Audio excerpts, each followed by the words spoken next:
وعباد الرحمن الذين يمشون على الأرض هونا وإذا خاطبهم الجاهلون قالوا سلاما।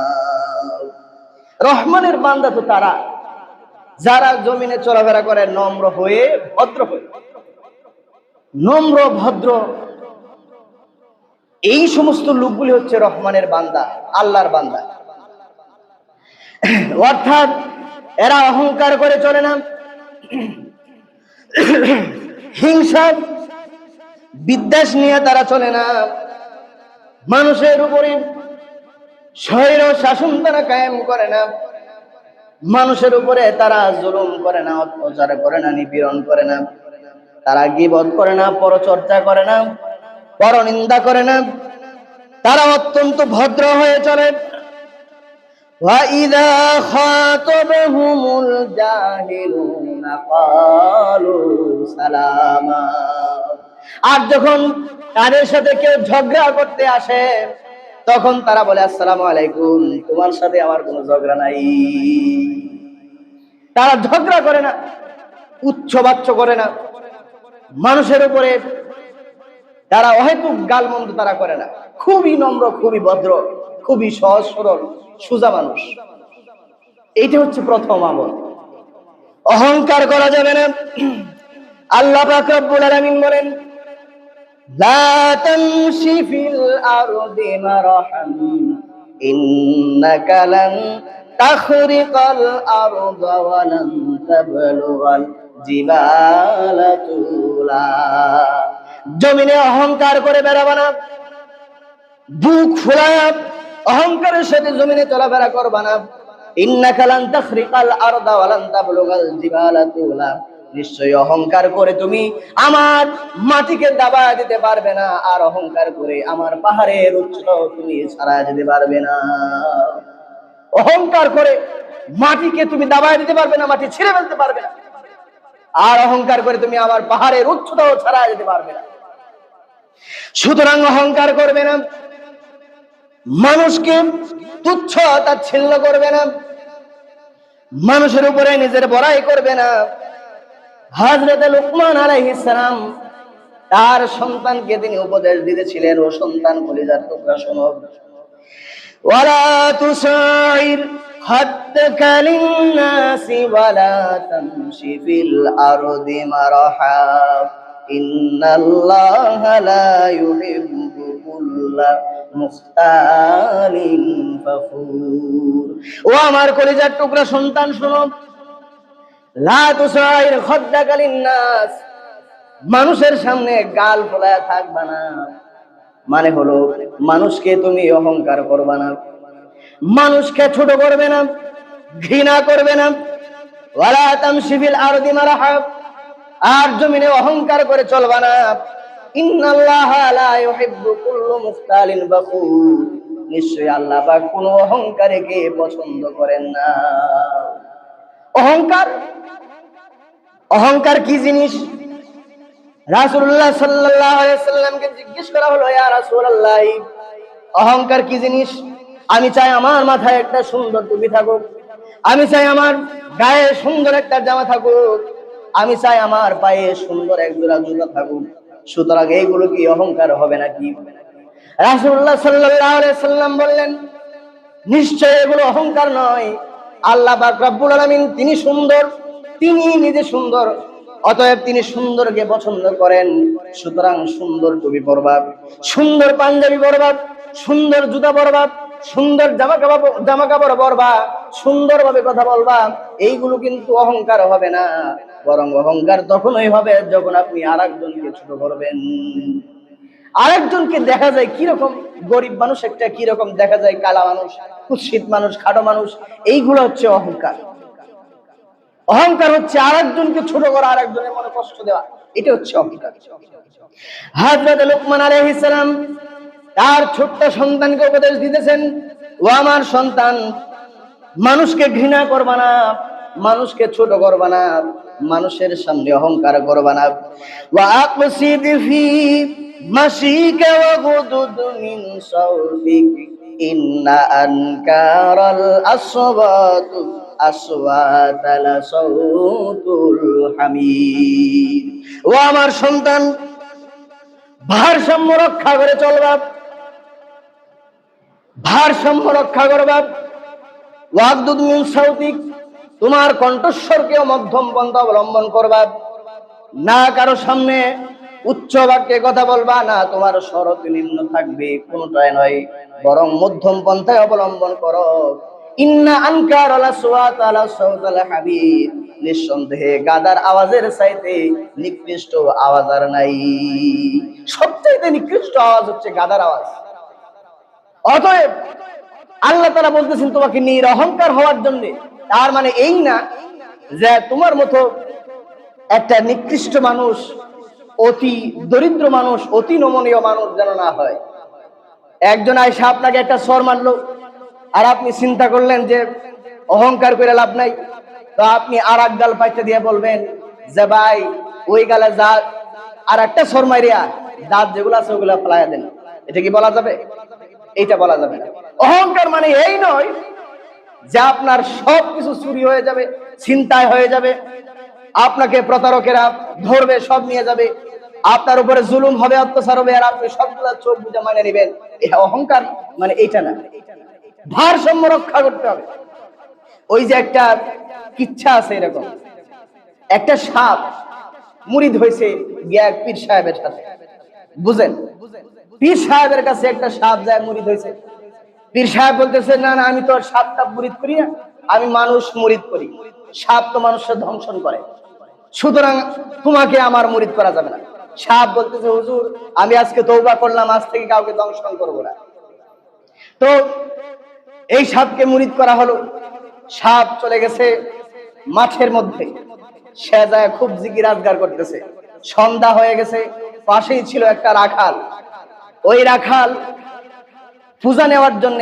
দড়ি খুঁজতেছে দড়ি পায় না খুঁজে তো সন্ধ্যার সময় দেখে যে কি একটা লম্বা পড়ে আছে ওইটা দড়ি আইন না তারপরে পূজা বাঁধছে এটা দিয়ে সে নিয়ে চলে গেল বাড়িতে পূজা খোলার পরে ওই সাপ তার তো ঘাটটার মস্কায় গেছে এখন সে কোন রকম কাইত হইয়া গেছে পীর সাহেবের দরবারে বলতেছে হুজুর কি জিকির যে আপনি শিখালেন ওই জিকির করতে করতে তো আমার ঘাটটার মস্কা গেছে কয় যে এত জিকির আমি মানুষের শিখাই কারো ঘাড় মস্কাই না তোমার ঘাড় মস্কাইলো এটা কোনো কথা কয় যে এই ঘটনা ঘটছে আমার সাথে তোমারে আমি ধ্বংসন করতে নিষেধ করেছিলাম কিন্তু ফুস করতে তো নিষেধ করি নাই যখন রাখাল তোমাকে ধরতে এসেছিল তখন তুমি যদি ফোর্স করতা ধ্বংসন করার প্রয়োজন হতো না রাখাল লাভ দিয়া দিল্লির বর্ডার পার হয়ে পাস হয়ে যেত আসলে এরকম ঘটনা তাহলে অহংকার নিরহংকার মানে এই না যে মানুষ আপনার জন্মের মতো কিলাবে আর আপনি শুধু কিল খাইবেন থাপ্পড় খাইবেন সর খাইবেন এইটা না অহংকার আর আত্মসম্মান মর্যাদা এইগুলার মাঝামাঝি আপনাকে চলতে হবে ইনশাআল্লাহ তাহলে এক নম্বর হলো নিরহংকার হওয়া লাগবে জান্নাতি মানুষ খুবই সরল সোজা মানুষ হয় খুবই নম্র ভদ্র হয় তারা অহংকার করে না তারা কারো উপরে জুলুম করে না অত্যাচার করে না দুই নম্বর হলো যারা জান্নাতি মানুষ হবে রাতের বেলায় সারা রাত গান নাটক সিনেমা বাদ্য এইগুলো নিয়ে তারা পড়ে থাকে না বরং রাতের একটা অংশের মধ্যে তারা চুপি চুপি আল্লাহর সামনে দাঁড়ায় যায় আল্লাহ পাক রব্বুল আলামিন বলেন ওয়াল্লাযীনা ইয়াবিতুনা লিরাব্বিহিম সুজদান ওয়া কিয়ামা জান্নাতি মানুষের লক্ষণ হলো তারা সারা রাত ঘুমায় কাটায় না রাতের শেষ ভাগে তারা দাঁড়ায় দাঁড়ায় নামাজের মধ্যে দাঁড়ায় দাঁড়ায় কাটায় দেয় আর সাজদায় পড়ে থাকে আল্লাহকে ডাকে আল্লাহ পাক রব্বুল আলামিন অন্য জায়গায় বলেন তাতাজাফা জুনুবুহুম আনিল মাদাজি'i ইয়াদউনা রাব্বাহুম খাওফান ওয়া তামাআ আর যারা জান্নাতি মানুষ হবে সারা রাত তারা ঘুমায় কাটাবে না ইয়াদউনা রাব্বাহুম খাওফান ওয়া তামাআ তারা ভয় আর আশার মাঝে আল্লাহ রাব্বুল আলামিনকে ডাকে। রাতের বেলায় সারা রাত তারা ঘুমায় না, বরং রাতের একটা অংশে তারা তাহাজ্জুদের নামাজ আদায় করে। আল্লাহ পাক রব্বুল আলামিন আরেক জায়গায় বলেন, কানু কালিলাম মিনাল লাইলি মা ইয়াহজাউনা ওয়া বিল আসহারি হুম ইস্তাগফিরুন। ওই সমস্ত লোকগুলি তারা রাতের বেলায় তাহাজ্জুদের নামাজে দাঁড়ায়, ওয়া বিল আসহারি হুম ইস্তাগফিরুন, আর রাতের শেষ ভাগে আস্তাগফিরুল্লাহ আস্তাগফিরুল্লাহ পড়তে পড়তে তারা রাত কাটে। সুবহানাল্লাহ। এইটা হচ্ছে জান্নাতি মানুষের দ্বিতীয় লক্ষণ। মুখস্থ হইতেছে তো? প্রথম লক্ষণ হলো এরা সরল সোজা থাকে, নিরহংকার থাকে, নম্র ভদ্র থাকে। দ্বিতীয় লক্ষণ হলো এদের তাহাজ্জুদের একটা অভ্যাস আছে। মনে থাকবে তো ইনশাআল্লাহ? 3 নাম্বার হলো ওই সমস্ত মানুষগুলি আল্লাহর কাছে জাহান্নাম থেকে পানা চায়, আল্লাহর কাছে দোয়া করে, আয় আল্লাহ পাক রব্বুল আলামিন, ওয়াল্লাযীনা ইয়াকুলুনা রাব্বানা ইসরিফ আন্না আযাবা জাহান্নাম ইন্না আযাবাহা কানা গারামা। ওই সমস্ত লোকগুলি বলে, রব্বানা, হে আমাদের প্রভু, ইসরিফ আন্না আযাবা জাহান্নাম, জাহান্নামের কঠিন আযাব থেকে আমাদেরকে বাঁচাও।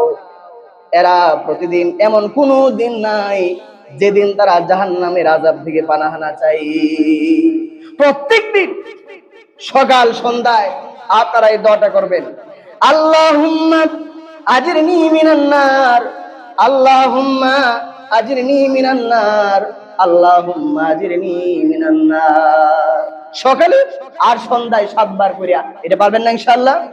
এই দোয়াটা শিখে নেবেন। যে ব্যক্তি ফজরের নামাজ আদায় করে এই দোয়া 7 বার পাঠ করবে, ওই লোক যদি সারা দিনের মধ্যে মারা যায়, আল্লাহ পাক রব্বুল আলামিন ওই দিন যদি সে মারা যায় তাহলে জাহান্নাম থেকে তাকে মুক্তি দিয়া দিবেন। আবার যদি কেউ সন্ধ্যায় এই দোয়া 7 বার পাঠ করে, আল্লাহ পাক রব্বুল আলামিন সে যদি সারা রাতের মধ্যে মারা যায় তাহলে অবশ্যই জাহান্নাম থেকে তাকে মুক্তি দিয়া দিবে। মনে থাকবে তো এই দোয়া? আল্লাহুম্মা আজরিনি মিনান নার। জান্নাতি মানুষের 3 নাম্বার লক্ষণ হলো এরা প্রতিদিন আল্লাহর কাছে জাহান্নাম থেকে পানা চায়। 4 নাম্বার হলো এরা অর্থ বেশি ব্যয় করে না, আবার কার্পণ্যও করে না। 4 নাম্বার ভালো করে মুখস্থ করতে হবে, অযথা অর্থ ব্যয় করে না, আবার কৃপণতাও করে না। আল্লাহ পাক রব্বুল আলামিন বলেন, ওয়াল্লাযীনা ইযা আনফাকু লাম ইউসরিফু ওয়া লাম ইয়াকতুরু ওয়া কানা বাইনা যালিকা কাওয়ামা। এরা অর্থ সম্পদ যখন ব্যয় করে তখন অযথা, অন্যায় ভাবে, অহেতু অর্থ তারা ব্যয় করে না, অর্থাৎ ব্যাপক অপচয় তারা করে না। আবার এমনও নয় কার্পণ্য তারা করে না, দুইটার মাঝামাঝি তারা চলে। অপচয়কারীর ব্যাপারে আল্লাহ পাক রব্বুল আলামিন বলেন, ইন্নাল মুবাযযিরিনা কানু ইখওয়ানাশ শায়াতিন। নিঃসন্দেহে যারা অপচয় করবে তারা কার ভাই? শয়তানের ভাই। ইন্নাল মুবাযযিরিনা কানু ইখওয়ানাশ শায়াতিন, যারা অপচয় করে তারা হলো শয়তানের ভাই। ওয়া কানাশ শাইতানু লিরাব্বিহি কাফুরা। আর শয়তান হচ্ছে আল্লাহর প্রতি চরম অকৃতজ্ঞ। সুতরাং অপচয় বেশি করা যাবে না, আবার কার্পণ্যও করা যাবে না, দুইটার মাঝামাঝি চলতে হবে। আল্লাহ পাক রব্বুল আলামিন আরেক জায়গায় বলেন, লা তাজআল ইয়াদাকা মাগলুলাতান ইলা উনকিকা ওয়া লা তাবসুতহা কুল্লাল বাসত ফাতাকুদা মালুমান মাহসুরা। তোমার 2 হাত তুমি তোমার কাঁধের মধ্যে লটকায় রাখবা না, আবার 2 হাত এমন ভাবেও ছেড়ে দেবে না যাতে সব টাকা পয়সা তুমি দান দান করিয়া নিজে গরিব হয়ে যাও, এরকম যাতে না হয়। এমন ভাবে কৃপণও হওয়া যাবে না যাতে গুনে গুনে অর্থ জমা করো, তুমি নিজেও খাইতে পারো না, তোমার আহলে আলাদা খাইতে পারে না, এমনও যেন না হয়। আবার দেদারসেও দান করা যাবে না, যাতে তোমার পোলাপান উপাস থাকে, তোমার বউ উপাস থাকে, তোমার আহলে আওলাদ উপাস থাকে, এইরকম যেন না হয়। দুইটার মাঝামাঝি চলতে হবে। এই হলো চতুর্থ লক্ষণ। এইবার 5 নাম্বার, 6 নাম্বার, 7 নাম্বার, এই তিনটি লক্ষণ আল্লাহ পাক রব্বুল আলামিন একসাথে বলতেছেন, ওয়াল্লাযীনা লা ইয়াদউনা মা'আল্লাহি ইলাহান আখার। এরা বিপদে পড়লে পরে আল্লাহ ছাড়া আর কারো কাছে সাহায্য তারা চায় না, অর্থাৎ তারা শিরিক করে না। 6 নম্বর হলো ওয়ালা ইয়াকতুলুনান নাফসাল্লাতী হারামাল্লাহু ইল্লা বিল হক। এরা ন্যায়সঙ্গত কারণ ছাড়া কোনো মানুষকে তারা হত্যা করে না। 7 নম্বর হলো ওয়ালা ইয়াজনুন, তারা জিনাহ করে না। 5, 6, 7। 5 নম্বর হলো তারা শিরিক করে না। লক্ষণগুলো ভালো করে মুখস্থ করেন। 5 নম্বর হলো তারা শিরিক করে না, 6 নম্বর হলো তারা হত্যা করে না, 7 নম্বর হলো তারা জিনা করে না। কথাগুলো মুখস্থ হইতেছে তো? সূরা ফুরকানের 63 থেকে আয়াতগুলোর তাফসীর হচ্ছে। রাসূলুল্লাহ সাল্লাল্লাহু আলাইহি সাল্লামকে জিজ্ঞেস করা হলো, ইয়া রাসূলুল্লাহ, সবচাইতে বড় গুনাহ কোনটা? রাসূলুল্লাহ সাল্লাল্লাহু আলাইহি সাল্লাম বলেন, আনতা জাআলাল্লাহা নিদ্দান ওয়া হুয়া খালাকাকা। আল্লাহর সাথে কারো সমকক্ষ তুমি করবা, এটা হচ্ছে সবচাইতে বেশি বড় গুনাহ। ওহুয়া খালাকাকা, অথচ তিনি তোমাকে সৃষ্টি করেছেন। অর্থাৎ শিরিক হলো সবচাইতে বড় গুনাহ। জিজ্ঞেস করা হলো, ইয়া রাসূলুল্লাহ, তারপরে কোনটা? রাসূলুল্লাহ সাল্লাল্লাহু আলাইহি সাল্লাম বললেন, আনতা কুতুলা ওয়ালাদাকা খাশিয়াতা আইয়াতামা মাকা। এরপরে হলো তুমি তোমার সন্তানকে হত্যা করলা এই ভয়ে যে সন্তান তোমার রিজিক থেকে খেয়ে ফেলবে। সন্তান হত্যা করা, মানুষ হত্যা করা, এই হচ্ছে দ্বিতীয় নাম্বার গুনাহ। এরপরে জিজ্ঞেস করা হলো, ইয়া রাসূলুল্লাহ, এরপরে কোন গুনাহ? রাসূলুল্লাহ সাল্লাল্লাহু আলাইহি সাল্লাম বললেন, আন তাজানি হালিলাতা জারিক, তোমার প্রতিবেশীর স্ত্রীর সাথে তুমি জিনা করবে, এর চাইতে বড় গুনাহ নাই। এই তিনটা গুনাহ হচ্ছে সবচেয়ে বড়। শিরিক, হত্যা, আর হচ্ছে জিনা। এই তিনটা হচ্ছে গুনার রাজ্যের রাজা। জান্নাতি মানুষেরা ওই সমস্ত গুনাহ থেকে নিজেকে বাঁচায় রাখে। আল্লাহ পাক রব্বুল আলামিন বলেন, ওয়া মান ইয়াফআল যালিকা ইয়ালকা আসামা, যারা এই সমস্ত গুনাহের সাথে লিপ্ত হবে অবশ্যই তাদেরকে শাস্তি দেওয়া হবে। কেমন শাস্তি দেওয়া হবে? ইউদাফ লাহুল আযাবু ইয়াওমাল কিয়ামাতি ওয়া ইয়াখলুদ ফীহি মুহানা, শাস্তির উপরে শাস্তি, চক্রবৃদ্ধি হারে শাস্তি দেওয়া হবে। এরকম না জাহান্নামের ভিতরে কাউকে ঢুকানো হলো আর শাস্তি শুধু এক কালে চলতে থেকেছে, এরকম ভাবে না, বরং প্রতি সন্ধ্যায়, প্রতি মুহূর্তে, প্রতি বারে বারে শাস্তির তীব্রতা আরো বেড়ে যাবে। যেমন ক্লাস 1-এ পড়লে পরে সাবজেক্ট থাকে কম, ক্লাস 2-তে উঠলে পরে সাবজেক্ট আরো বাড়ে, ক্লাস 3-তে উঠলে পরে সাবজেক্ট আরো বাড়ে, ক্লাস 4-এ উঠলে পরে সাবজেক্ট আরো বাড়ে। জাহান্নামের ভিতরে যত সময় যাবে শাস্তির তীব্রতা তত বাড়বে। নাউযুবিল্লাহি মিন যালিক। এরপরে 8ম লক্ষণ হলো তারা তওবা করে।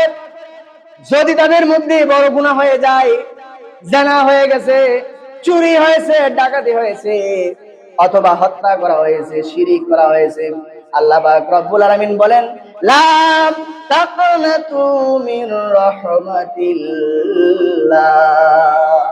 আমার রহমত থেকে নিরাশ হয়ে যাবে না। গুনাহ কয়টা করছো? কবিরা গুনার লিস্ট, তালিকা তোমার কাছে কয়টা আছে? তোমার গুনাহ যদি মেঘ সমান হয়ে থাকে, আমার রহমত, আমার ক্ষমা, আমার মাগফিরাত আকাশ সমান। আর তোমার গুনাহ যদি আমার আকাশ সমান হয়ে যায়, তাহলে বুঝে নিবা আমার রহমত আরশে আজিম ছাড়াই গিয়েছে। গুনাহ যাই হোক ফিরে আসো, তওবা করো। জান্নাতি মানুষেরা তারা তওবা করে। আল্লাহ পাক রব্বুল আলামিন বলেন, ইল্লা মান তাবা ওয়া আমানা ওয়া আমিলা আমালান সালিহান ফাউলাইকা ইউবাদদিলুল্লাহু সাইয়্যাতিহিম হাসানাত।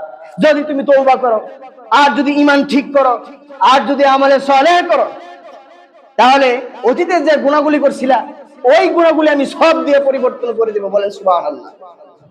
গুনাহগুলি সব হয়ে যাবে যদি ভালো করে তওবা করা যায়। তওবার শর্ত হচ্ছে 4টা। তওবার শর্ত কয়টা? 4টা।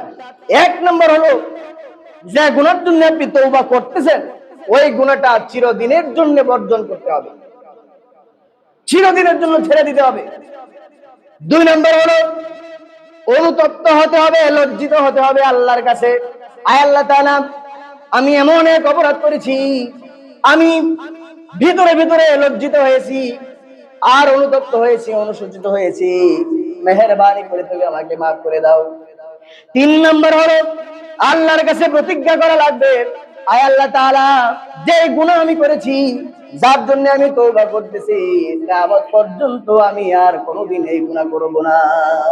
এইভাবে করে তওবা করা লাগবে। 4 নম্বর শর্ত হলো এই গুনাহ যদি আপনি মানুষের হক মাইরা খান তাহলে সেই হক ফিরিয়ে দিতে হবে। মানুষের টাকা মেরেছেন, তওবা করছেন কিন্তু মানুষের টাকা ফেরত দেন নাই, তাহলে সেই তওবা কবুল হবে না। আপনার কাছে মানুষের টাকা পায়, ঋণ পায়, দোকানে বাকি খাইছেন ঠিক মতো, আর তওবা করতেছেন, আয় আল্লাহ আমারে মাফ করে দাও, আমারে জান্নাত দাও, এইটা হবে না। আগে হকদারের হক ফিরিয়ে দিতে হবে। গীবত করেছেন, মানুষের সমালোচনা করেছেন, মানুষের মান ইজ্জত নষ্ট করেছেন, আর তওবা করতেছেন, আল্লাহ তাআলা আমাকে মাফ করে দাও, তাহলে তওবা হবে না। বরং যার গীবত করেছেন তার কাছ থেকে যা মাফ চাই নিতে হবে।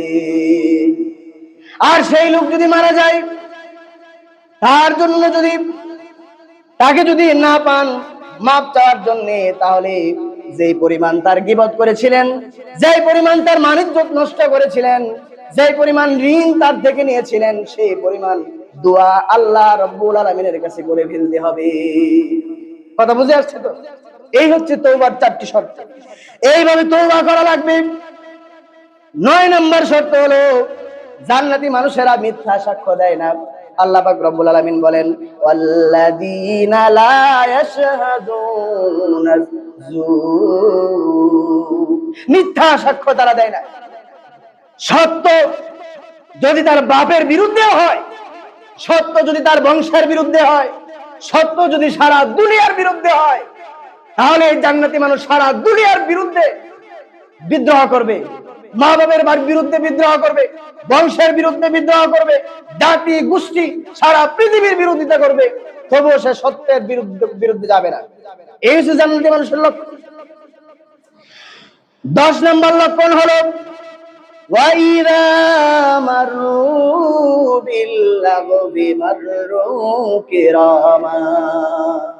10 নম্বর লক্ষণ হলো আজে বাজে কাজ, আজে বাজে আড্ডা, এইগুলাতে তারা যায় না, সুন্দর করে এগুলো এড়িয়ে চলে, উপেক্ষা করে।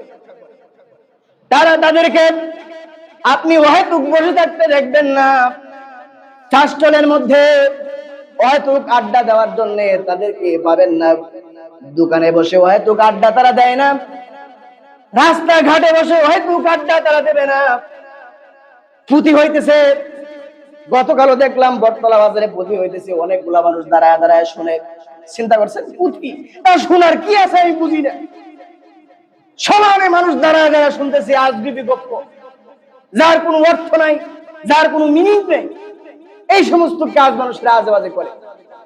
জান্নাতি মানুষ এইগুলার দাঁড় দাঁড়ে না, অনর্থক কাজ, অনর্থক কথাবার্তা এরা এইগুলা এড়িয়ে চলে। 11 নম্বর হলো যখন তাদেরকে কোরআন থেকে দাওয়াত দেওয়া হয়, হাদিস থেকে দাওয়াত দেওয়া হয়, তখন তারা সেটা মনের মধ্যে সেভ করে রাখে, মুখস্থ করে রাখে।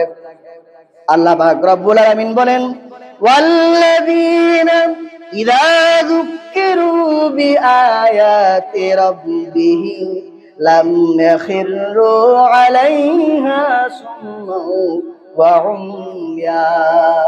যখন তাদের সামনে আল্লাহর আয়াত পেশ করা হয়, আল্লাহর বাণী পেশ করা হয়, তখন তারা অন্ধ আর বধির সেজে থাকে না। এই কথাগুলি এক কান দিয়ে ঢুকায় আর এক কান দিয়ে বের করে দেয়, তারা এরকম নয়।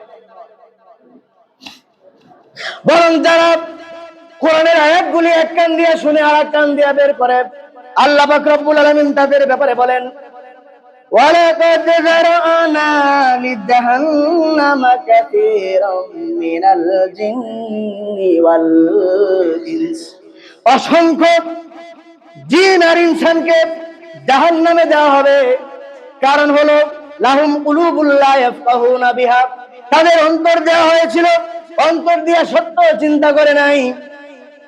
লা ইউবসিরুনা বিহা ওয়া লাহুম আয়ুনুন লা ইউবসিরুনা বিহা, তাদেরকে চোখ দেওয়া হয়েছে কিন্তু সত্য তারা দেখে নাই। ওয়া লাহুম আযানুন লা ইয়াসমাউনা বিহা, তাদেরকে কান দেওয়া হয়েছিল কিন্তু এক কান দিয়ে কোরআন শুনেছে আর এক কান দিয়ে বের করে দিয়েছে। উলাইকা কাল আনআমি বাল হুম আদল, এরা হলো চতুষ্পদ জন্তুর মতো, বরং তার চাইতে আরো বেশি নিকৃষ্ট। চতুষ্পদ জন্তু বলতে গরু বোঝায়, ছাগল বোঝায়, মহিষ বোঝায়। বাল হুম আদল এর মানে হচ্ছে গরুর চাইতে নিকৃষ্ট, ছাগলের চাইতে নিকৃষ্ট, অর্থাৎ কুত্তা আর খিনজিরের মতো। তাহলে আল্লাহর আয়াত কোরআনের বাণী শোনার পরে এক কান দিয়ে শুনবেন আর এক কান দিয়ে বের করে দিবেন, বিষয়টা যেন এরকম না হয়। প্রত্যেকটি কথা অন্তরের মধ্যে মুখস্থ রাখতে হবে। সর্বশেষ 12 নম্বর আমলের কথা বলি। আল্লাহ পাক রব্বুল আলামিন বলেন, তারা যেমন জাহান্নাম থেকে বাঁচার জন্য দোয়া করে, তেমনি দুনিয়াতে যেন সুখে শান্তিতে থাকতে পারে সেই দোয়াও তারা করেন। ওয়াল্লাযীনা ইয়াকুলুনা রাব্বানা হাব লানা মিন আজওয়াজিনা ওয়া যুররিয়াতিনা কুররাতা আ'য়ুন ওয়াজআলনা লিল মুত্তাকিনা ইমামা। ওই সমস্ত লোকগুলি তারা দোয়া করে, রব্বানা হাব লানা মিন আজওয়াজিনা ওয়া যুররিয়াতিনা, আয় আল্লাহ তাআলা আমাদের স্ত্রী, বিবি, বাল বাচ্চা এদেরকে চোখের প্রশান্তি বানায় দাও, যাতে এদেরকে দেখলে পরে মনের ভিতরে শান্তি চলে আসে। এর মানে হলো আমার বিবি, বাল বাচ্চা এরাও যেন নামাজি হয়ে যায়, এরাও যেন রোজাদার হয়ে যায়, এরাও যেন ইবাদত গুজার হয়ে যায়। আল্লাহ পাক তাদেরকে সেই তৌফিক তুমি দান করো। ওয়াজআলনা লিল মুত্তাকিনা ইমামা, আর আমাদের ভিতরে এমন ভাবে তাকওয়া দাও, এমন তাকওয়া দাও যেন আমরা মুসলিম উম্মার জন্য আমরা মডেল হয়ে যাই। সেই তাকওয়া আমাদের অন্তরে দাও। আল্লাহর হাবিব সাল্লাল্লাহু আলাইহি সাল্লাম দোয়া করতেন, আল্লাহুম্মা আতি নাফসি তাকওয়াহা ওয়া যাক্কিহা আনতা খায়রু মান যাক্কাহা আনতা ওয়ালিয়ুহা মাওলাহা। আয় আল্লাহ তাআলা আমার অন্তরের মধ্যে তাকওয়া দাও, আমার অন্তরকে পরিষ্কার করে দাও, তুমি ছাড়া অন্তরের পরিষ্কারকারী আর কেউ নাই। এইভাবে দোয়া করতে হবে। যতদিন আপনারা এই দোয়া করবেন, রব্বানা হাব লানা মিন আজওয়াজিনা ওয়া যুররিয়াতিনা কুররাতা আয়ুন, ততদিন পর্যন্ত পরিবার আপনার সচল থাকবে, সমৃদ্ধ থাকবে। স্ত্রী, বিবি, বাল বাচ্চা, পরিবার পরিজন সবাই আপনার চোখের শান্তি হয়ে যাবে ইনশাআল্লাহ। এই দোয়া আল্লাহ শিখাচ্ছেন। জান্নাতি মানুষেরা এই সমস্ত দোয়া করে। আল্লাহ তাআলা আমাদেরকে এই সমস্ত দোয়া করার তৌফিক দান করুন। সবাই বলি আমিন।